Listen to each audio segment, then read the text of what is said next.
will not be intimidated. We will not back down. We don't want war. But if you want war with the United States of America, there's one thing I can promise you, so help me God. Someone else will raise your sons and daughters.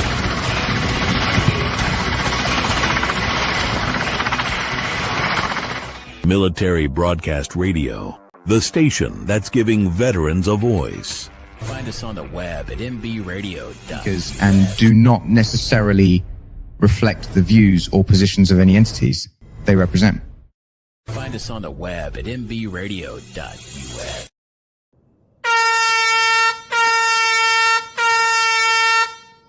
Welcome to TruckerMouth, the podcast that gives you real insight into the trucking industry while providing a platform for your voice to be heard.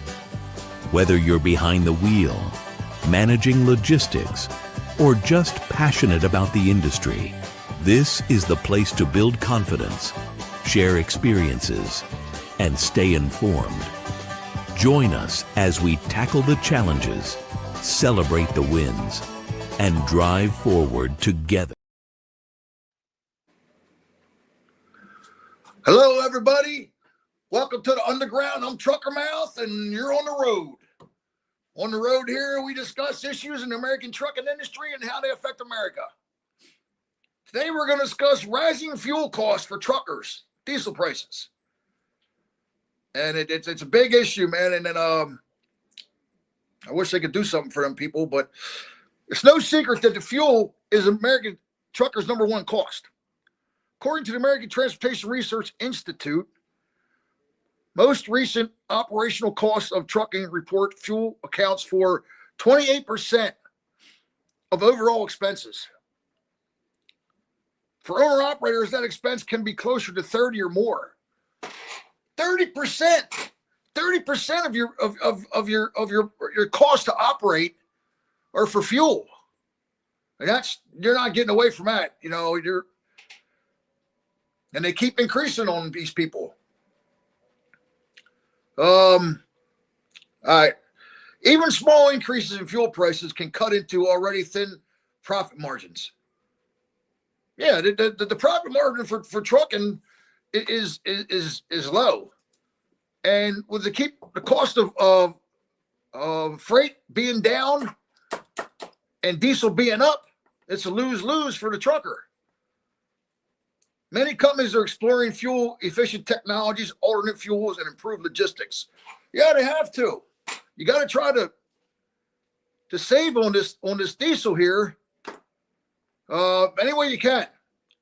I wish they could come up with something to help the truckers out. I guess they can't, or it would have been invented already. But typically, owner-operators charter fuel in states where the lowest fuel prices are. Yeah, these guys have been out there. Well, they got it down. They got it down, man. They know what states to fuel in, what states not to fuel in, which states to try to go to fuel in.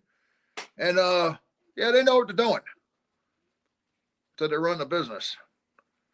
Many companies, yeah. So they try to get through states with the highest. They try to fuel the lowest price states and get through the states with higher prices. Company drivers get a fuel card, which they might have to fuel in a network, or they may not have to fuel in a network. And a lot of times nowadays with these company drivers, they're letting them fuel anywhere. When I worked for a company that used to haul car wash supplies.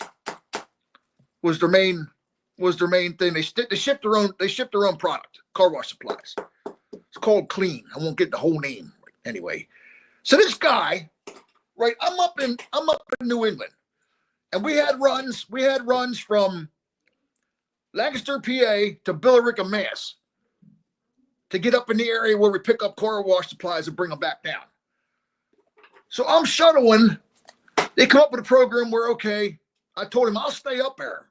You just bring it so far up. You get on the New York Thruway, and there was a pull-off area where doubles and all that could drop, and other like a relay area. So I'm going back and forth a couple trips. And I told him, I said, the owner of the company, he had a small fleet, I guess 6-8 trucks. He's probably got a little more now, maybe, but we had nice equipment, man. We had T680s. They gave us brand new T680s.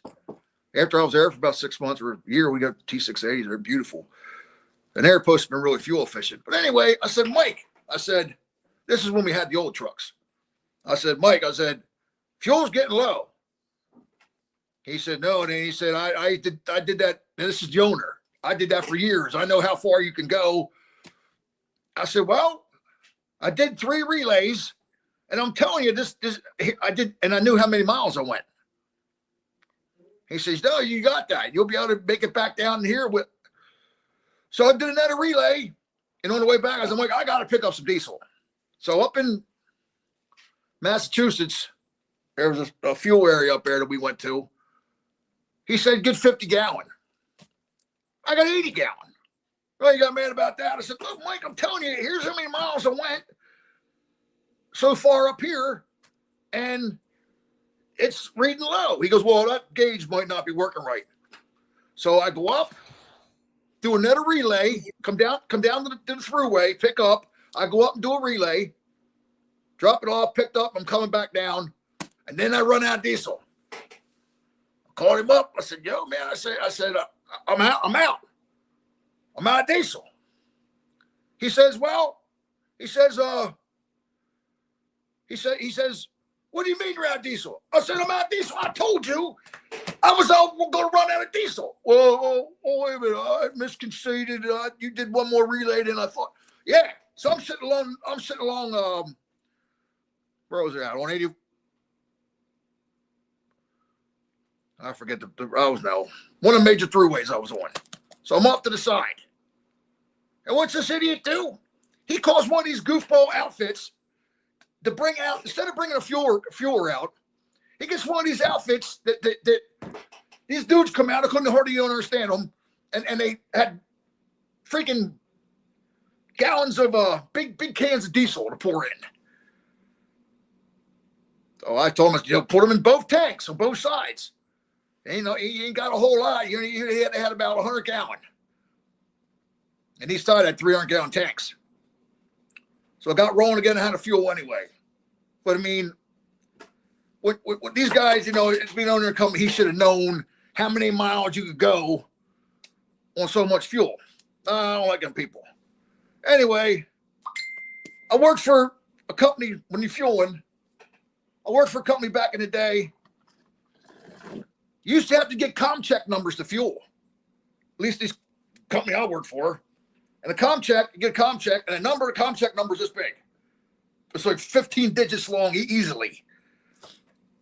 And you had to go into the truck stop, okay? Give them this ComCheck number. They put it in there. Well, first off you had to do is you had to take all this information into the truck stop. The company you work for, the truck number, the license plate, and the mileage. You had to do all that. Then you went out and fueled. You came back in, had to stand in line again to get a receipt. Oh, that took a lot of time. And then some of these outfits I worked for, they had like a network where they would tell you to go, 20 miles. Like say you're going to cut off down, you had to cut off for the throughway. They say go past that for another 15 miles or so and fuel there. Well, wait, I'm going down this way. But that's how it was back then. At least these companies I had worked with. So, yeah, I did that. And that cut in there, doing all that extra stuff just to fuel and all that time, cut in your personal time, and your off time, your personal time. Yeah. So, my research here, the states with the lowest fuel costs to date are Mississippi, Oklahoma, Texas, Louisiana, and Arkansas. So I guess if you're running the South and Midwest, you're pretty good, according to what my research come up with. The states with the highest fuel costs, so this is no brainer, California, of course, Washington State, Hawaii, Connecticut, New Jersey. Now, New Jersey used to be cheap over there because you had all the refineries right over there in Jersey. But it's saying it's one of the states with the highest fuel cost. But there's a lot of things. There's a lot of things that lead to wasting fuel. Road congestion.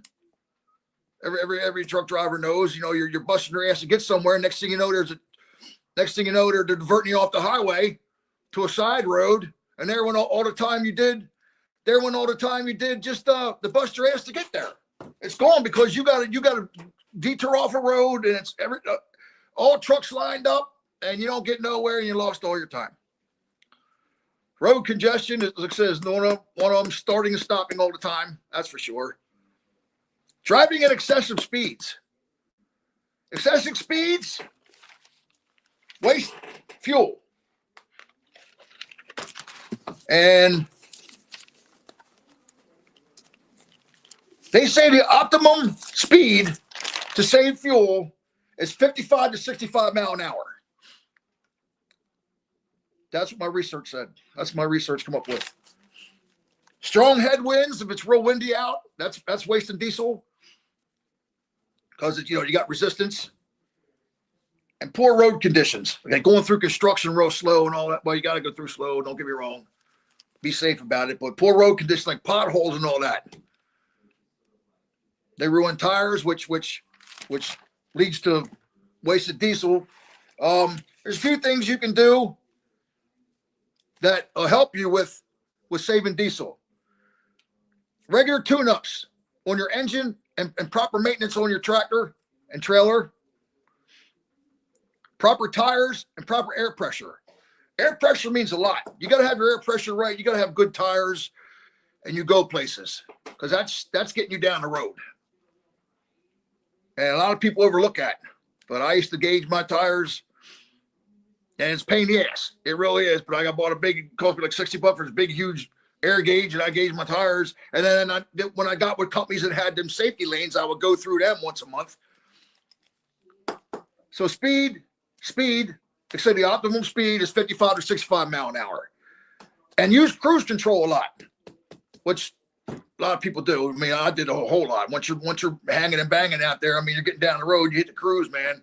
That saves diesel because you're not always fluctuating your speed. You're staying at one speed. The other thing is make aerodynamics to reduce drag. Definitely the trucks now are more airstream than they ever were. They're putting skirts on the bottom of them. They're spoilers up top to divert the wind and the resistance against you. And the last thing I got is to save diesel, avoid excess idling, use an APU whenever possible. That's an auxiliary power unit. You can run that. That can run your heat. You still got electric and everything. And they're great. And they save on fuel. And most trucks now have them. At least you got it with decent company. But yeah, that's what it is. And like I said, I wish they would come up with something to help these truckers. Minnesota had the biggest increase in 2023. Okay, well, looks like it's time for a station break. When we come back on the road with TruckerMouth, we're doing road rage. We're going to talk about safety at truck stops. And we're going to be getting down in the underground. Come on.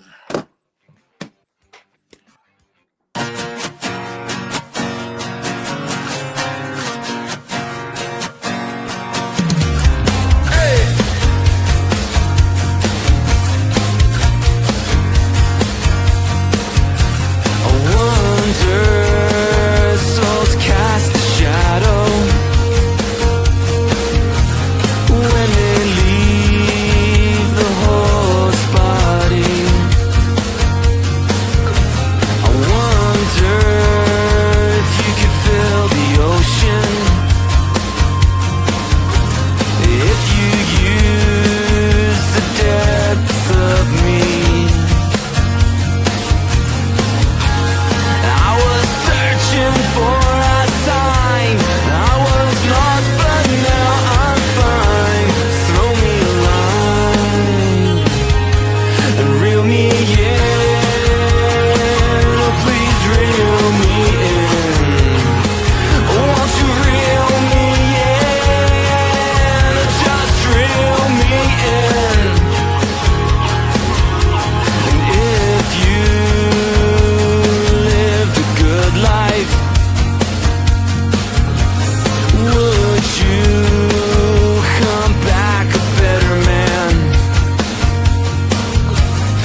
Military Broadcast Radio, the station that's giving veterans a voice. Find us on the web at mbradio.us. Opinions expressed in this program are those of the speakers and do not necessarily reflect the views or positions of any entities they represent. Hello, everybody. Welcome back on the road. We're TruckerMouth. We're in the underground, and we're breaking it down. Today is a Roads Rage segment. We're here. We talk about current events affecting America. Today, we're going to talk about truck stops, truck stop safety. And, safety is a big issue out there. You're most times you're out there by yourself. And some of these truck stops are not, these areas, I should say, the truck stops you're in are not so friendly. Okay. So, you got to be careful out there. And there's certain things precautions you got to take to keep yourself safe. Okay. Today we're going to talk, first topic we're going to talk about is when it comes to the trucking industry, growing women drivers, because women are joining the industry more than ever now. Safety is definitely a concern. Okay. Because, girls don't want to be scared out there. I was scared out there. Things that women drivers look for when it comes to safety. Things they look for or should look for. Okay. Lighted parking. Always make sure you're in the lighted areas where someone can see you. They look for lighted bathroom access.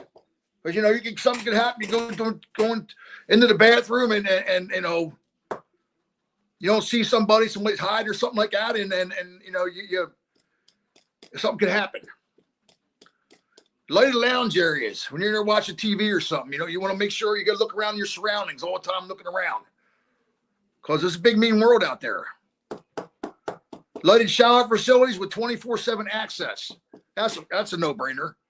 I mean, you're going down, get a shower. You want to make sure it's clean and it's well lighted. Lighted laundry facilities. Women should look for that. When you're always be in the light, always be visible to people, and where someone can see you.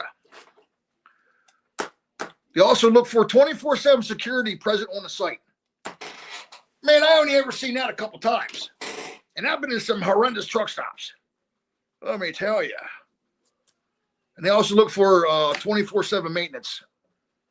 Where you're going to maintenance on their trucks. But 24/7 security present on the lot, on the truck stop, that should be mandatory. They should have, something there. I mean, these malls and all do. They have, drivers going around, make sure that everyone's not parked everywhere, which that's what happens in these truck stops a lot late at night or in bad weather, man. Trucks are parked everywhere. And I parked in places already that I shouldn't have been parked at, but this TruckerMouth did what he had to do. Okay, on average, only 21% of truck stops have security present on site.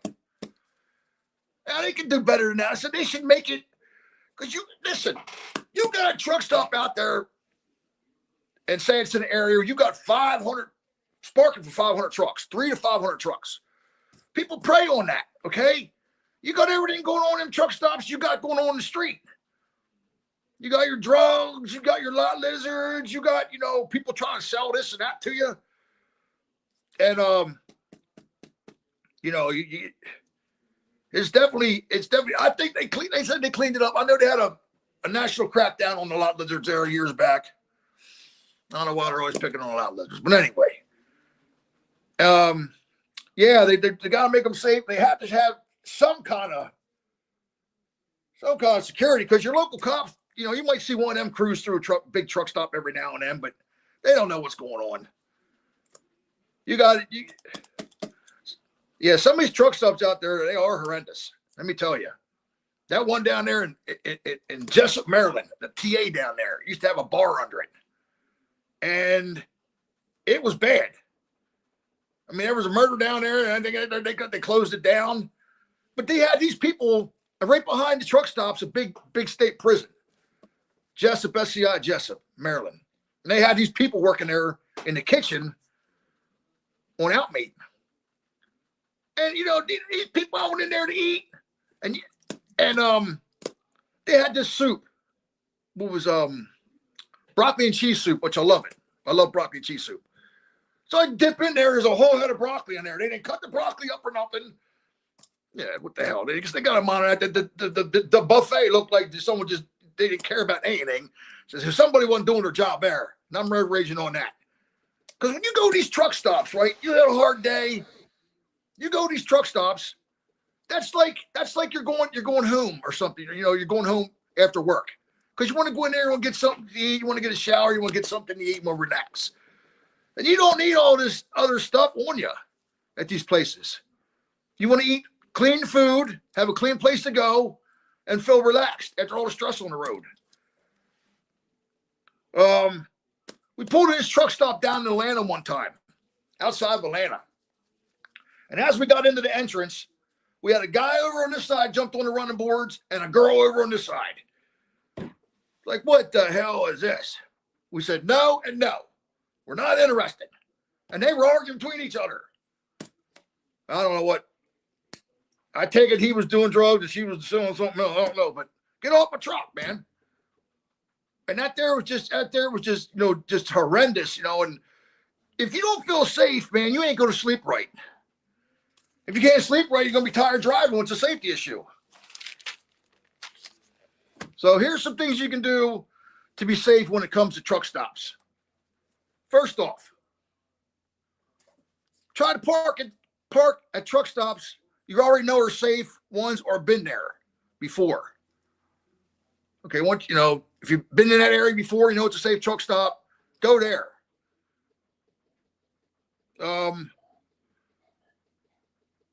Before already get on the radio, or get on the radio if you're in there, get on the radio, maybe to CB and ask somebody about the area and the truck stop. Say, hey, is it safe to go there? You know, is it safe for me to do it? And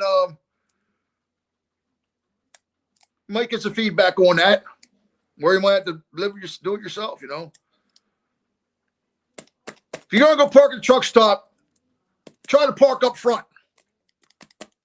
Staying away from the back lot and a lighted area to park. That's important. Because you go in to get a shower and you're parked back in the back, someone will break in your truck. I don't want to see in your back area. Most times back lots, not lighted well. And, you know, these people are waiting for you because they know you got to walk the whole way up there, get a shower, come back here, go on for an hour or two. And I've seen it happen where they stole everything in the guy's, his TV, his CB, ran through all his stuff. It was terrible. Try to stay away from little truck stops, restaurants that have bars in them. That brings an added safety issue. Don't like me, where I used to target them places. Okay? I knew every little truck stop that had a bar around it. Because I used to write stuff down. And I put myself in some precarious situations. And TruckerMouth sometimes regretted doing that, but that's what it is. Don't park in strip malls or behind strip malls and stuff like that there in vacant lots where no one can see you. Which I did that already. I mean, everybody did that. Because you park back there like you're delivering the next day to the store or the mall or something. And yeah, but yeah, they say don't do that. Where there's no access to sanitation or food. It's hard to sleep. You're worried about being mugged. If you can't sleep, you can't sleep. You're not going to get any sleep, of course. And you're going to be tired driving. And it's a big issue out there. Don't park on ramps or highway shoulders because it's easy to get hit, easy to get rear-ended. And you ain't going to be able to sleep there right anyway. And most states, even well off the travel lane, someone can veer over and hit you. And a lot of states, actually, you get ticketed for parking on ramps and off ramps anymore anyway. That used to be, even around here where I live, you used to always see a truck. I remember asking my dad, why are there trucks parked there? But was he sleeping in there? So why don't I go home? Well, Dad's like, you don't live around here. So they say a lot of women leave the industry. Actually, drivers in general, a lot of people leave the industry because they're not safe out there. And Drivers feeling unsafe when parked is a major factor in drivers leaving the industry, in addition to poor pay and weeks on the road from home. That's the major issue, man. As many as 300,000 drivers leave the trucking industry every year. It drains productivity, slows down timely movement of cargo, and makes the roads less safe because you got drivers that are tired. You got to be safe to be good. You got to be safe to get some sleep. And and that's a fact. I mean, if you don't feel safe, these guys they're leaving the industry. And it's a lot of times, you know, even just driving down the road, you don't feel safe. They'll park somewhere stay away from rest areas. Oh. If you want to go to a rest area, and this is my opinion, but I was told this in truck driving school, you want to go to a rest area, don't sleep in them overnight. Because a lot of them, people in the area know the rest area. And they target them. If you're going to catch an hour or two, maybe during the daytime, yeah. But to park in a rest area overnight, I wouldn't advise it. Wouldn't advise it, man. You got to be safe out there to run down the road, make everybody else safe. And unsafe drivers, tired drivers, slow down the process of the time of moving a cargo, which slows up the economy. Okay, well, that's all we got here today. Thanks for coming on the road. And I'll see you next time on the road with TruckerMouth. Ladies and gentlemen, thank you for tuning in to Military Broadcast Radio. As we wrap up today's show, we want to remind you that the podcast of today's episode will be available right after we go off the air. So if you missed any part of the show or want to listen again, be sure to check it out. And remember, we're here to support and honor our veterans. Your stories and experiences matter, and we are committed to giving you a platform to share them. That's right. We're here to give our veterans a voice. So don't forget to catch the podcast and stay connected with us. Giving our veterans a voice.